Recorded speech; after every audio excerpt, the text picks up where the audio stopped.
Oh, quel bonheur, ce jardin au printemps. J'ai l'impression de n'être qu'amour dans le jardin d'Éden. Pas toi, mon cœur?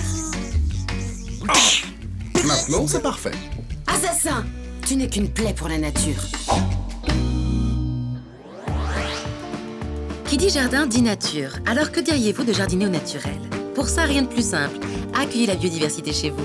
Une démarche qui passe par des gestes simples comme laisser un coin de son jardin au naturel, aménager des abris pour les animaux, faire un compost, protéger son sol naturellement.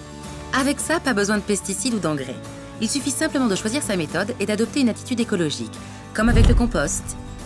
Le compost, c'est recycler des déchets verts du jardin ou de la cuisine qui vont être transformés par des micro-organismes comme les champignons, les bactéries et aussi les décomposeurs comme les vers de terre. Cette transformation va amener à la formation d'humus qu'on retrouve aussi naturellement dans les milieux forestiers au sol.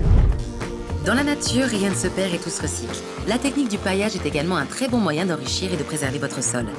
Le paillage, lui, c'est mettre en place une couche de matière végétale ou minérale sur les massifs floraux ou le potager. L'avantage du paillage, c'est qu'il limite l'apparition des herbes spontanées. Il conserve aussi l'humidité, donc ce qui permet d'arroser beaucoup moins. Il évite aussi la sécheresse du sol et son érosion. Renouer avec la nature, c'est également penser aux animaux et aux insectes. Parfaits alliés des jardiniers pour éloigner les parasites. On va par exemple mettre en place des abris pour qu'ils puissent se réfugier pendant l'hiver ou lors des intempéries. L'important, c'est de donner envie à la faune de venir se poser dans votre jardin. Pour avoir un jardin en bonne santé, faites confiance aux insectes. Utiliser le paillage permet d'enrichir les sols. Et le compost est un engrais naturel à favoriser. N'y pense même pas, Bernard.